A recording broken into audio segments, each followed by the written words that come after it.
کر ہو ساتھ ساتھ، ہر ملک میں تمہاری حفاظت خدا کرے، ہر ملک میں تمہاری حفاظت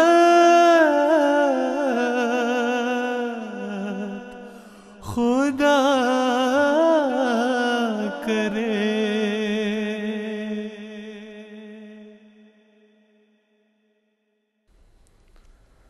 اعوذ باللہ من الشیطان الرجیم، بسم اللہ الرحمن الرحیم۔ معزز ناظرین، پروگرام ہجرت کے ساتھ ہم آپ کی خدمت میں حاضر ہیں۔ ہمارے مستقل دیکھنے والے ناظرین یہ جانتے ہیں کہ اس پروگرام میں ہم بیرون ملک میں مقیم اپنے بہنیں اور جو بھائی ہیں ان کے مختلف مسائل جو ان کو روزمرہ زندگی میں پیش آ سکتے ہیں ان پر مرحلہ وار گفتگو کر رہے ہیں، اور آج کا جو موضوع ہے وہ بھی ایک لحاظ سے بہت ہی اہم اور نازک موضوع ہے کہ بچوں کے رشتے اور ان کی آنے والی ازدواجی زندگی میں جو والدین کا کردار ہو سکتا ہے، جو ہونا چاہیے، اور بچوں کا جو اس بارے میں خیالات ہیں، اور بدلتے ہوئے حالات، مختلف تہذیب اور تمدن میں موجودگی کی وجہ سے جو نئے چیلنجز سامنے آتے ہیں ان پر گفتگو ہوگی انشاءاللہ۔ اور ہمارے ساتھ اس نازک اور اہم موضوع پر گفتگو کرنے کے لیے موجود ہیں اسٹوڈیوز میں مولانا شمشاد احمد قمر صاحب، آپ پرنسپل ہیں جامعہ احمدیہ جرمنی کے، آپ کے ساتھ تشریف رکھتے ہیں مکرم محترم طاہر محمود صاحب، آپ نیشنل سیکرٹری رشتہ ناطہ ہیں جماعت احمدیہ جرمنی میں۔ میں آپ دونوں مہمانان کی تشریف آوری کا تہ دل سے مشکور ہوں۔ امام صاحب، اگر سب سے پہلے ہم شروع کریں کہ قرآن کریم کی جو تعلیمات ہیں نکاح اور رشتہ طے کرنے کے بارے میں، وہ ہماری کیا رہنمائی اللہ تعالیٰ فرماتا ہے قرآن کریم میں، وہ اگر بیان فرماتے ہیں آپ تو۔ اعوذ باللہ من الشیطان الرجیم، بسم اللہ الرحمن الرحیم۔ عرض یہ ہے کہ قرآن کریم میں شادی کی بہت سی اغراض بیان ہوئی ہیں، لیکن بنیادی طور پر 4 وجوہات ایسی ہیں جو قرآن کریم بیان فرماتا ہے۔ اس میں ایک تو یہ ہے کہ احسان کی خاطر، احسان سے مراد ایک حصن قلعے کو کہتے ہیں کہ جیسے انسان جسمانی طور پر قلعے کے اندر اپنے آپ کو محفوظ محسوس کرتا ہے، ایسے ہی شادی کے بعد انسان گویا گناہوں سے، شیطان کے حملوں سے ایک قلعے کے اندر آ جاتا ہے۔ اور دوسرا مقصد اولاد کا حصول، نسل کو بڑھانے کا بیان ہوا ہے، اور تیسرا سکینت قلب کے لیے ہے، چوتھا آپس میں پیار، محبت اور رحمت کا سلوک کرنے کے لیے ہے۔ تو قرآن کریم پہ جب ہم نظر دوڑاتے ہیں تو ہم دیکھتے ہیں کہ سورہ نساء کی آیت نمبر 25 میں اللہ تعالیٰ بیان فرماتا ہے ان تبتغوا باموالکم محسنین غیر مسافحین، کہ شادی یہ ہے کہ تم اپنے مالوں سے یعنی حق مہر ادا کر کے شادی کرو، لیکن یہ شادی اپنے کردار کی حفاظت کے لیے ہونی چاہیے، کسی عیاشی یا بے حیائی کی خاطر نہیں ہے۔ یعنی بنیادی نظریہ جو شادی کا اللہ تعالیٰ بیان فرماتا ہے وہ یہ ہے، کیونکہ تجرد کی زندگی انسان کے لیے بہت ساری جسمانی، اخلاقی اور روحانی بیماریوں کا باعث بنتی ہے، اور جب انسان شادی کر لیتا ہے محسنین یعنی قلعے میں گویا کہ آ جاتا ہے، وہ نہ صرف یہ کہ جسمانی بیماریوں سے محفوظ ہو جاتا ہے بلکہ بہت ساری روحانی اور اخلاقی بیماریوں سے بھی محفوظ ہو جاتا ہے۔ اور پھر میاں بیوی کے سلوک کے متعلق فرمایا کہ ہنہ لباس لکم وانتم لباس لہن، کہ تم ان کے لیے لباس ہو اور وہ تمہارے لیے لباس ہیں۔ تو جس طرح لباس ہمیں سردی گرمی سے بچاتا ہے، بیماریوں سے بچاتا ہے اور عیب ہمارے ڈھانپتا ہے، اسی طرح میاں بیوی کا آپس میں یہ سلوک ہونا چاہیے۔ پھر فرمایا کہ نساؤکم حرث لکم فاتوا حرثکم انا شئتم، کہ عورتیں تمہاری کھیتیاں ہیں، تو اب تمہارا کام ہے کہ اپنی کھیتیوں سے تم کس قسم کی پیداوار لیتے ہو، نیک اولاد چاہتے ہو یا بری اولاد چاہتے ہو، یہ تمہارے عمل کے اوپر ڈیپینڈ کرے گا۔ اگر میاں بیوی قرآن کریم کے اصول کے مطابق چلیں گے، ایک دوسرے کے ساتھ اچھا سلوک کریں گے، تو یقینی طور پر نیک اولاد آگے اس کا اثر اولاد کے اوپر بھی ہوگا، نیکی کا اثر ہوگا۔ لیکن اگر ایک دوسرے کے ساتھ اچھا سلوک نہیں ہے تو یقینی طور پر اس کا اولاد کے اوپر بھی اثر ہوگا، اور وہ جو بھی نسل چلے گی، جو بھی کھیتی ہوگی، وہ اسی کے مطابق ہوگی۔ پھر اللہ تعالیٰ فرماتا ہے خلق لکم من انفسکم ازواجا لتسکنوا الیہا وجعل بینکم مودۃ ورحمہ، کہ اللہ تعالیٰ نے تمہارے لیے بیویاں بنائی ہیں تاکہ تم سکینت حاصل کرو، اور اس کے علاوہ مودت اور رحمت یعنی آپس میں پیار اور محبت اور رحمت کا سلوک کرو۔ تو اس میں آخری دونوں پوائنٹ آ جاتے ہیں کہ ایک تو سکون کا باعث ہو میاں بیوی آپ ایک دوسرے کے لیے، اور دوسرے پیار محبت اور رحمت کا سلوک ہو۔ تو یہ 4 بنیادی اصول ہیں جو قرآن کریم نے بیان فرمائے ہیں۔ اگر یہ اصول میاں بیوی آپس میں پیش نظر رکھیں، یعنی یہاں اللہ فرما رہا ہے کہ میاں کو بیوی کے لیے اور بیوی کو میاں کے لیے سکون کا باعث ہونا چاہیے، اور اگر میاں بیوی کے لیے بے سکونی کا باعث بن رہا ہے اور بیوی میاں کے لیے بے سکونی کا باعث بن رہی ہے، تو یقینی طور پر اس کا اولاد کے اوپر، پورے گھر کے اوپر اثر پڑے گا، اور باقی جتنے بھی پوائنٹ ہیں وہ سارے پھر نیگیٹو چلے جاتے ہیں۔ اور ہمیشہ گھروں میں لڑائیاں جھگڑے اسی وجہ سے ہوتے ہیں کہ شادی کے ان بنیادی اغراض کو پیش نظر نہیں رکھا جا رہا ہوتا۔ تو یہ 4 بنیادی وجوہات ہیں، جو اغراض ہیں جو قرآن کریم نے بیان فرمائی ہیں، لیکن اس کے علاوہ پھر مزید آگے آ جاتی ہیں کہ اگر تمہیں یہ خوف ہے یتیموں کے بارے میں کہ یتیم بچیوں کا خیال رکھنے والا کوئی نہیں ہوگا، تو پھر وہاں فرمایا کہ فَانْكِحُوا مَا طَابَ لَكُم مَثْنَىٰ وَثُلَاثَ وَرُبَاعَ، تو پھر تعدد ازدواج آ جاتا ہے کہ 2 2 3 3 4 4 شادیاں کر سکتے ہو۔ پھر ایک اور غرض یہ بیان فرمائی وَانْكِحُوا الْأَيَامَ مِنْكُمْ، کہ اپنی بیواؤں جو تم میں سے ہو جاتی ہیں عورتیں، ان کی شادی کیا کرو۔ تو یہ بھی دراصل اسی لیے ہے کہ ان معاشروں کے اندر، اب یہاں تو بالکل سسٹم اور ہے، لیکن جو غریب معاشرے ہیں یا متوسط ممالک ہیں، ان کے اندر خامند فوت ہو جائے تو بیوہ کی دیکھ بھال کرنے والا کوئی نہیں ہوتا، اور جب کوئی شادی کرتا ہے تو دراصل وہ ذمہ داری اٹھا رہا ہوتا ہے کہ نہ صرف اس عورت کے کھانے کا، پینے کا، رہائش کا بندوبست کرے گا، بلکہ جو بچے ہیں ان کا بھی بندوبست کرے گا۔ تو یہ بنیادی چیزیں ہیں جو قرآن کریم نے شادی کے حوالے سے بیان فرمائی۔ جزاک اللہ، آپ نے بہت ہی اچھے انداز سے قرآن کریم کی جو تعلیمات ہیں ان کا ایک عمومی جائزہ ہمارے ناظرین کے سامنے رکھا۔ اس سوال کو آگے بڑھاتے ہوئے اگر مکرم طاہر محمود صاحب، اگر آپ کے شعبے کے حوالے سے میں پوچھوں کہ آپ کا شعبہ خاص طور پہ اب یورپین ممالک میں، جس طرح جرمنی میں آپ موجود ہیں، تو آپ کا شعبہ احباب کی کس رنگ میں رہنمائی کرتا ہے، ان کے بچوں کے یا بعض اوقات ان کے اپنے جو رشتے ہیں ان کی تلاش ان کی میں کس طرح مدد کرتا ہے آپ کا شعبہ؟ اس میں جو شعبے کے بنیادی کام جو ہیں ان کو 2 حصوں پہ تقسیم کیا جا سکتا ہے۔ ایک کا تعلق تو ہے رجسٹریشن کے حوالے سے، اگر کسی نے مثال کے طور پر پاکستان میں شادی کرنی ہے تو وہاں اس بات کی تصدیق کرنی ہوتی ہے کہ یہ شخص احمدی ہے، اور اس کے علاوہ بچی اگر ہے تو اس کے جائز ولی نے، اس بچی نے، گواہان نے مطلب دستخط کیے ہیں، تو اس کے لیے ہمارا شعبہ جو ہے وہ ذمہ داری ہے اس کی۔ اس کے علاوہ جو یہاں کے ملکی قوانین کے حساب سے جب تک یہاں پر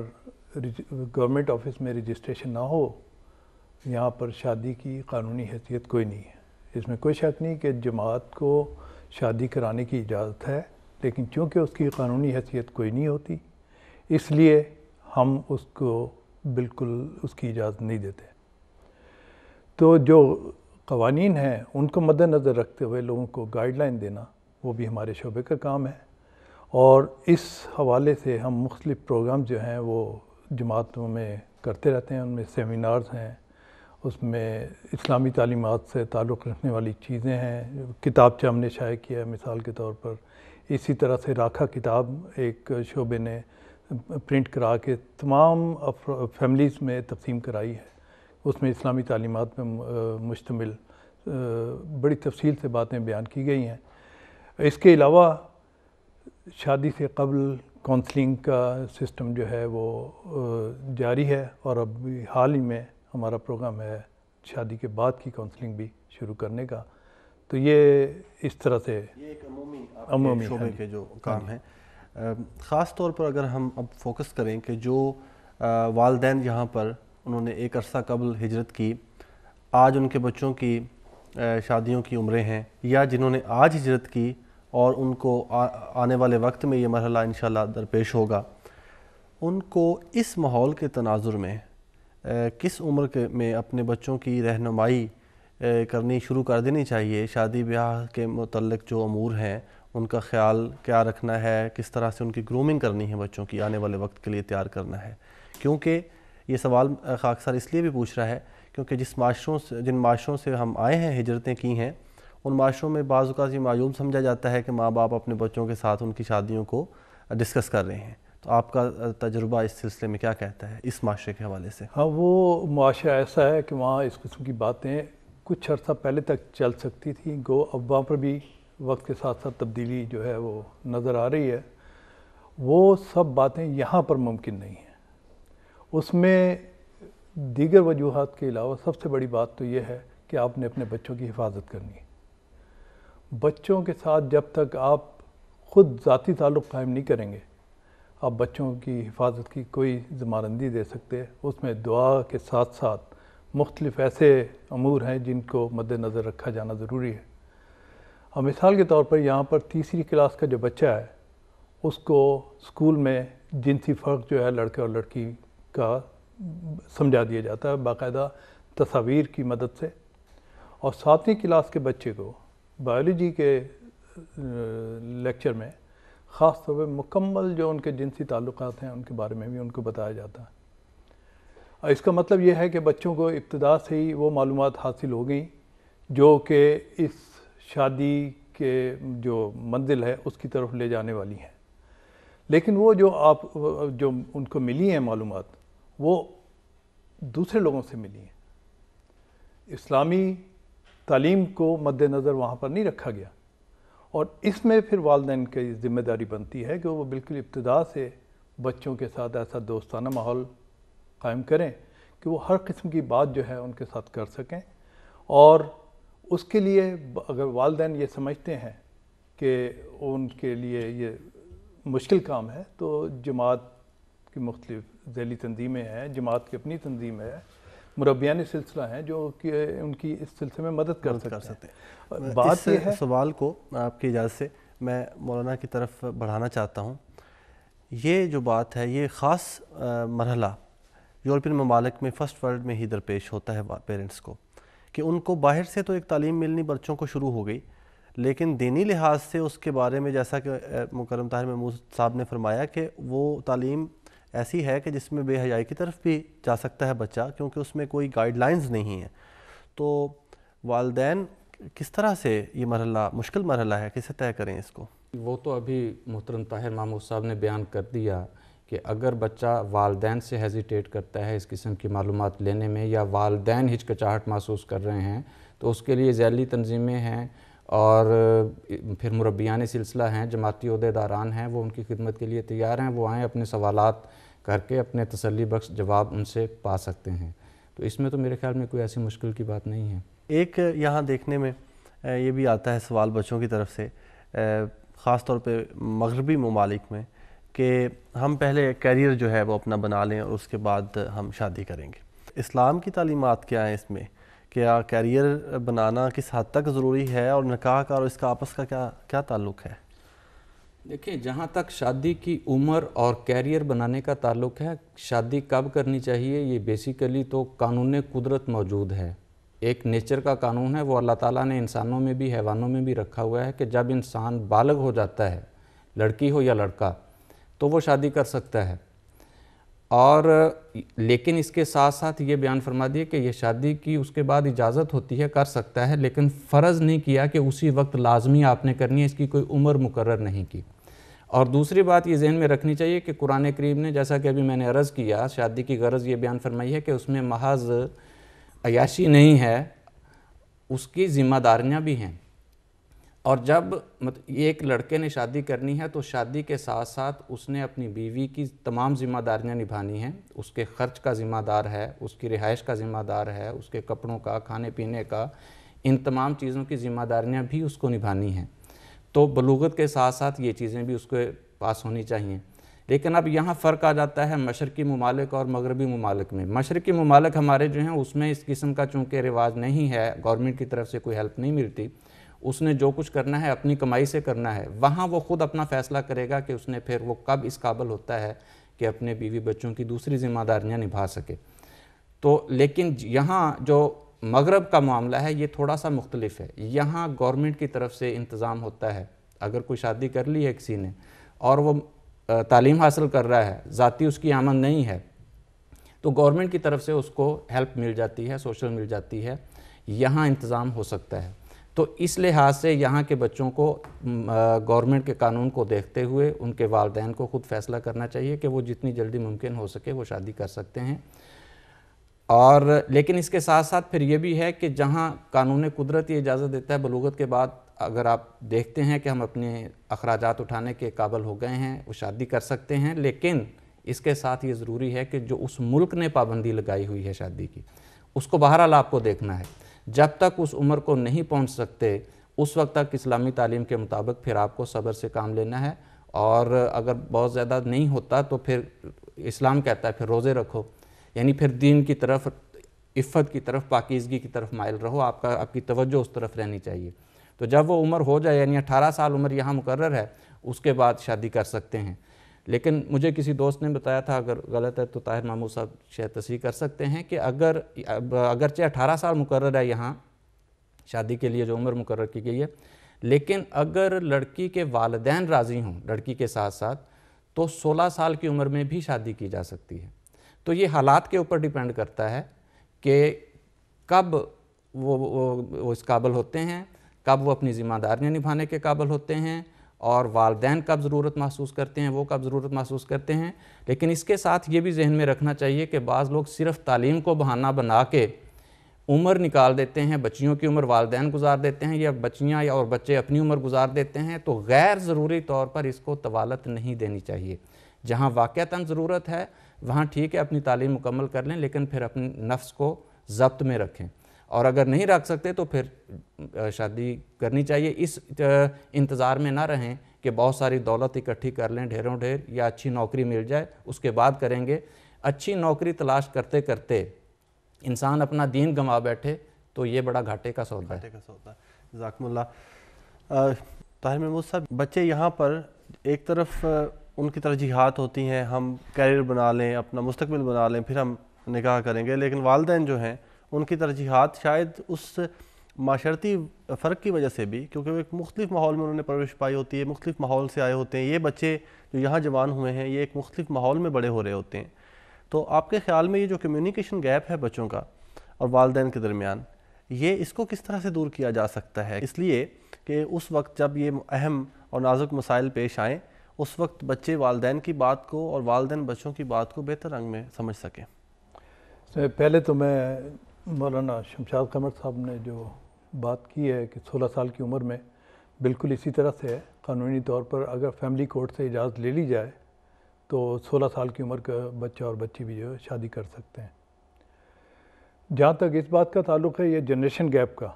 اس کے لیے جیسے میں نے پہلے عرض کیا تھا کہ والدین کو بالکل بچپن سے ہی اپنے بچوں کے ساتھ تعلق قائم کرنا جو ہے وہ چاہیے، اور اگر وہ قائم کریں گے، اور یہاں اس معاشرے کی مجبوری ہے، ورنہ وہ بچے آپ ضائع کر دیں گے۔ بچوں کی یہاں پر جس انداز میں تربیت ہوتی ہے باہر کے معاشرے میں، ایسے ایسے سوالات ہوتے ہیں اور ان کے جوابات ان کو مختلف قسم کے میگزینز میں ملتے ہیں، جو کہ آپ اگر پڑھ بھی لیں تو آپ شرم سے آپ کا سر جھک جائے۔ تو یہ جو گیپ ہے، جنریشن گیپ اس قسم کا، یہ والدین کو ہی پر کرنا پڑے گا۔ اس کے علاوہ ان کے مدد کے لیے ضرور جماعت حاضر ہے، جماعت کی ذیلی تنظیمیں، اسی طرح مربیان اکرام، ہمارا شعبہ جو ہے اس سلسلے میں جہاں ممکن ہو مدد کرتا ہے، لیکن یہ بیسیکلی والدین کو ہی یہ مرحلہ طے کرنا ہوگا۔ لیکن یہاں خاکسار عرض کریں، ہم نے ایک جائزہ لیا، ایک رینڈم ہم نے سروے کیا، تو اس میں یہ پتہ چلا کہ والدین جو زبان ہے وہ بچے باہر سے اپنی جو مقامی زبانیں ہیں ان میں گفت و شنید کرتے ہیں، ان میں اتنا ان کا مضبوط ہو چکی ہے بنیاد کہ گھر کی زبان ہی، گھر میں زبان ہی مقامی جو والدین کی زبان ہے، مادری زبان ہے، وہ نہیں بولی جا رہی۔ جب یہ سلسلہ ہوتا ہے تو اس کے بعد پھر اہم معاملات پہ جو ڈسکشن ہے وہ اس میں بھی کمیونیکیشن گیپ بڑھتا ہے۔ ہم وہ رپورٹ ابھی آپ کی خدمت میں رکھتے ہیں کہ والدین جو ہیں وہ، ناظرین، ہم نے ایک سروے کیا اور اس میں ہم نے یہی سوالات کہ گھر میں زبان کون سی بولی جاتی ہے، بچے کہاں پر شادی کرنا اس ماحول میں جہاں پہ وہ رہتے ہیں وہاں پہ پریفر کرتے ہیں، یا جیسا کہ اکثر والدین کی بعض اوقات خواہش ہوتی ہے کہ جن معاشروں سے والدین ہجرت کر کے آئے ہیں وہاں ان کی شادیاں کی جائیں؟ تو ہم نے سروے کیا اور دیکھیے کہ کس قسم کے جوابات اور اظہار خیال جو ہے وہ نوجوانان نے کیا. آئیے دیکھتے ہیں. بچہ اور بچی جو ہے ایک دوسرے کو دیکھ بھی لیں، میں سمجھتا ہوں کوئی حرج نہیں، اور جب تک بچے جو ہیں وہ ان کو اعتماد میں نہ لیا جائے، کیونکہ زندگی تو انہوں نے بسر کرنی ہے، تو اس لیے والدین کا یہ فرض بنتا ہے کہ وہ اپنے بچوں کو اعتماد میں لے کے جو ہے ان کے رشتے کریں. والدین کی مرضی جو اس کا بھی احترام کرنا چاہیے، لیکن جو اپنی پسند ہے اس کا بھی اظہار ایک دفعہ کر دیا جائے تو اس میں کوئی ممانی تو نہیں میرے خیال میں. والدین کو بھی اس چیز پہ یہ چیز دیکھنی چاہیے کہ جو بچے ہیں ان سے پوچھ کے ان کو بتا کے تو پھر اس حساب سے فیصلہ کیا جائے. اس لیے کہ انہوں نے زندگی کا سفر طے کرنا ہے، اور وہ ذہنی طور پر جب تک تیار نہ ہوں اس رشتے کے لیے، اور ویسے ان کی رائے لیے بغیر رشتہ کر دیا جائے تو وہ پھر رشتے ناکام ہو جاتے ہیں. بچوں میں گھر کے ساتھ زبان تو اردو پنجابی بولی جاتی ہے، اور آپس پہ وہ جرمن میں زبان میں باتیں کرتے رہتے ہیں، اور مختلف آپس میں بھی وہ مسائل پہ گفتگو کرتے ہیں. گھر میں تو اردو ہی بولی جاتی ہے زیادہ تر، تو ماں باپ کے ساتھ تو اردو میں کمیونیکیشن ہوتی ہے. ویسے جو ہے بہن بھائیوں کے ساتھ جو ہے وہ جرمن زیادہ تر بولی جاتی ہے. بیلجیم سے 95 سے وہاں ہوں. والدین تو بچوں کے ساتھ اپنی زبان ہی بولتے ہیں جو لوکل ہماری اردو اور پنجابی ہے، لیکن بچے جو ہیں وہ لوکل لینگویج میں آپس میں بات چیت کرتے ہیں. جی میں ادھر پیدا ہوں جرمنی میں. جرمن تو سیکھ ہی جاتے ہیں، مگر اردو بھی اگر ان کو گھر میں سکھائی جائے اور ان کو آتی ہو تو کمیونیکیشن بہتر ہو سکتی ہے. تو اس لیے زیادہ بہتر ہے ان کی زندگی سیل کرنے کے لیے، کامیاب کرنے کے لیے، کہ ان کے رشتے یہاں ہی کیے جائیں جہاں ان کی آپس میں ذہنی ہم آہنگی ہو. مین چیز تو یہ میرے خیال میں کہ جو شادی ہے وہ جو لڑکی اور لڑکا ہے وہ اپنی مرضی سے ان کی شادی ہونی چاہیے. یہ میں نے عموماً جو میں نے دیکھا ہے یہاں کے جو پڑھے لکھے بچے ہیں جرمن میں، تو وہ عموماً یہی پریفریشن دیتے ہیں کہ ہم نے یہاں پہ جو جرمن بچے ہیں ان کے ساتھ شادی کرنی ہے. ہم پڑھا ہوا ہے، ان کی شادی شاید یہاں پہ ہی ہو تو زیادہ بہتر ہے، لیکن میں یہی پریفر کروں گا کہ جو لوگ یہاں پہ پیدا ہوئے ہیں، یہاں کا کلچر زیادہ بہتر جانتے ہیں، ان کی یہاں پہ ہی شادی ہونی چاہیے. سارے ہر پرسن کا ڈفرینٹ ہوتا ہے، لیکن آئی تھنک زیادہ ادھر ہی بہتر ہے. جی تو ناظرین، یہ جو سروے تھا جو ہم نے کیا یہاں پہ وہ ہم نے آپ کی خدمت میں رکھا، اور اسی سے گفتگو کو آگے بڑھاتے ہیں. مولانا ایک خیال، ایک بات یہاں مغربی معاشرے میں بچوں کی طرف سے یہ بھی سننے میں آتی ہے کہ اسلام چونکہ ملنے جلنے کی اور دیکھنے کی اجازت دیتا ہے شادی سے قبل، اور ہم اپنی رائے کا اظہار کس طرح کر سکتے ہیں اگر ہم جانتے ہی نہیں کہ کس سے ہماری شادی ہو رہی ہے، تو وہ کیا حدود ہیں جس کے اندر خدا تعالیٰ نے اور اس کے رسول صلی اللہ علیہ وآلہ وسلم نے شادی سے قبل ایک دوسرے کو جاننے کی اجازت دے رکھی ہے؟ دیکھیں، ابھی آپ نے ایک رائے سنی ہے کہ شادی سے قبل دیکھا جا سکتا ہے، تو آن حضور صلی اللہ علیہ وسلم نے بھی اس بات کی اجازت عنایت فرمائی ہے کہ جہاں آپ شادی کر رہے ہیں وہاں لڑکا لڑکی کو اور لڑکی لڑکے کو دیکھ لے، اس میں کوئی گناہ کی بات نہیں ہے. لیکن ایک چیز بہرحال پیش نظر رکھنی چاہیے کہ جب آپ رشتہ دیکھنے کے لیے جائیں، بہت سارے وہ لوگ ہوتے ہیں جو ایک دوسرا تیسرا چوتھا پانچواں وہ صرف دیکھتے ہی رہتے ہیں لیکن رشتہ کوئی پسند نہیں آتا. معیار اپنا بہرحال وہ رکھنا چاہیے جو اصولی طور پہ قرآن کریم نے، حدیث نے بیان فرمایا ہے. اور جب آپ دنیاوی لحاظ سے معیار دیکھتے ہیں، اپنے ایک بت بنا کے اپنے ذہن میں ایک تصور بنا کے چلے جاتے ہیں، پھر وہ تو یوں لگتا ہے جیسے آپ باقاعدہ آرڈر پہ کہ کوئی انسان بنوائیں گے تو ملے گا، ورنہ اس طرز پہ تو نہیں ملا کرتا. تو پھر تو آپ دیکھتے چلے جائیں، آپ کو اپنی پسند کا نہیں ملے گا. تو جب آپ نیکی اور تقوی کو پیش نظر رکھ کے اس چیز کی تلاش کریں گے تو یقیناً آپ کو مل جائے گا. اور شادی سے پہلے لڑکے لڑکی کو دیکھنے سے اسلام منع نہیں کرتا. آن حضور صلی اللہ علیہ وسلم نے اس کی اجازت عنایت فرمائی ہے کہ بچہ اور بچی ایک دوسرے کو دیکھ سکتے ہیں، لیکن اس کا مطلب یہ نہیں ہے کہ وہ آزادانہ طور پر باہر گھومتے پھریں. اور ایک دوسرے کی جو انڈرسٹینڈنگ کا معیار یہاں مغرب نے مقرر کیا ہوا ہے، یہ انسان کو بے حیائی کی طرف لے جاتا ہے. Access of every thing is bad. جب آپ کسی چیز کی حدود سے تجاوز کر جائیں گے تو وہ مناسب نہیں ہوگا. تو یہاں اگر مغرب کو دیکھیں، ہم ان کے پیچھے تو بہرحال نہیں چل سکتے، لیکن اسلام کی تعلیم کے پیش نظر آپ فیملی کو دیکھ سکتے ہیں، اور فیملی کی جو عادات و اطوار ہوتے ہیں عموماً بچے اس کو فالو کرتے ہیں. تو جب شکل و صورت دیکھ لی،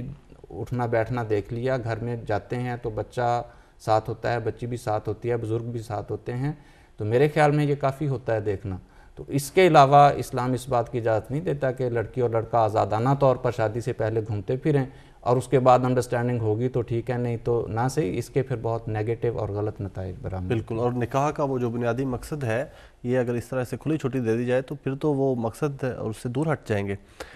بالکل درست. طاہر محمود صاحب، یہ فرمائیے کہ کونسلنگ کا بھی ایک نظام جو ہے وہ یہاں جرمنی میں تو ہے، یقیناً باقی جو دنیا کے ممالک ہیں ان میں بھی اس کی کوئی صورت موجود ہوگی، تو اس نظام کو کچھ ہمارے ناظرین کے لیے بیان فرمائیں اور کس طرح سے اس سے استفادہ کر سکتے ہیں ناظرین جو ہے. حضور اقدس نے خصوصی طور پر ہدایت فرمائی ہے کہ شادی سے قبل لڑکا اور لڑکی دونوں کی کونسلنگ کی جائے، اور کونسلنگ میں کچھ ایسے امور جو ہیں وہ بیان کیے جاتے ہیں جو کہ آئندہ ان کی زندگی میں کام آئیں. کچھ چیزوں کے بارے میں اسلامی تعلیم مثال کے طور پر حق مہر ہے، اس کی کیا اہمیت ہے، یہ کیوں ادائیگی کی جاتی ہے، اس کی مقدار کیا ہونی چاہیے. اسی طرح سے جہیز کے بارے میں، جہیز ایک ایسی لعنت آج کل دنیا میں بن چکی ہے کہ اس سے کس طرح سے نجات حاصل کی جا سکتی ہے، اسلامی تعلیمات اس سلسلے میں کیا کہتے ہیں. اسی طرح سے جب شادی ہوتی ہے انسان کی تو اس کے بعد لڑکی جو ہے عام طور پہ لڑکے کے گھر آتی ہے. اب وہ لڑکے کے گھر جب آتی ہے تو آیا لڑکا وہاں پہلے سے اکیلا رہ رہا ہے اور دونوں میاں بیوی نے وہاں پر گزارا کرنا ہے، یا ان لڑکے کے والدین بھی وہاں ان کے ساتھ شامل ہوں گے. یہ بہت ساری ایسی باتیں ہیں جو کہ پہلے جن کا اندازہ نہیں کیا جاتا اور بعد میں جو مشکلات پیدا کر سکتی ہیں، ان کے بارے میں پوری تفصیل سے مربیان سلسلہ جو ہے کم از کم 45 منٹ وہ اس پہ صرف کرتے ہیں اور اس کی ساری اونچ نیچ جو ہے ان کو بتاتے ہیں. اور ہم یہ توقع رکھتے ہیں کہ اس کے بعد جب یہ باتیں ان کے ذہن میں آ گئی ہوں، سن لی ہوں انہوں نے، اور اس بات کا کئی لوگوں نے اظہار بھی کیا ہے، جو والدین جو ساتھ میں شامل ہوئے ہیں بچوں کے، انہوں نے اس بات کا اظہار کیا کہ کاش یہ سلسلہ ہمارے ساتھ بھی ہوا ہوتا. یہ ایک اتنی ایسی مفید چیز ہے جس میں بڑی اچھے انداز میں مربیان جو ہیں وہ بچوں کو اور بچیوں کو بتاتے ہیں. اب تک جو ہم یہ کر رہے تھے یہ کام تھا پری میرج کاؤنسلنگ کا، لیکن چونکہ بہت سارے رشتے پاکستان میں یا دوسرے ممالک میں بھی ہوتے ہیں، تو اب ہم یہ سلسلہ شروع کر رہے ہیں کہ جو لوگ یہاں آ جائیں تو پھر ان دونوں کی مشترکہ کاؤنسلنگ بھی کی جائے. جب وہ اکٹھے ہو جائیں شادی رخصتی کے بعد، مہینہ ڈیڑھ مہینے کے بعد جو ہے ان کی کاؤنسلنگ دوبارہ کی جائے، اور پھر جس ماحول میں اب ان کی زندگی گزر رہی ہے اس کی روشنی میں ان کو مختلف جو ہے ٹپس دی جا سکیں، ان کی رہنمائی کی جا سکے. تو یہ ہماری کوشش ہوگی، اور یہ ایسی چیزیں ہیں جس کے بارے میں حضور اقدس کی خصوصی ہدایات ہمارے پاس موجود ہیں، اور حضور اقدس کی ہدایت کی روشنی میں یہ سارا پروگرام بھی ترتیب دیا گیا. الحمدللہ. میں دونوں مہمانان کی تشریف آوری کا ایک دفعہ پھر تہہ دل سے مشکور ہوں. معزز ناظرین، اس مختصر سے وقت میں ہم نے اس بہت ہی وسیع اور اہم موضوع پر حتی المقدور گفتگو کرنے کی کوشش کی ہے، لیکن انشاءاللہ یہ جو سلسلہ ہے شادی بیاہ کے معاملات اور ازدواجی زندگی کے جو معاملات خاص طور پہ ہجرت کے حالات میں اور باہر کے ممالک میں جو پیش آتے ہیں، ان پر ہماری گفتگو کا سلسلہ انشاءاللہ جاری رہے گا. اس پروگرام سے متعلق اپنی آراء سے ہمیں نوازنے کے لیے ہمارا ای میل ایڈریس نوٹ فرما لیجیے، hijrat@mta.tv. آپ کی آراء کے ہم انشاءاللہ منتظر رہیں گے، اور اگلے پروگرام میں بھی اسی موضوع پر جو ہے وہ گفتگو کا سلسلہ جاری رہے گا. تب تک کے لیے ہمیں اجازت دیجیے. اللہ تعالیٰ حافظ و ناصر. السلام علیکم ورحمۃ اللہ وبرکاتہ. ہر ملک میں تمہاری حفاظت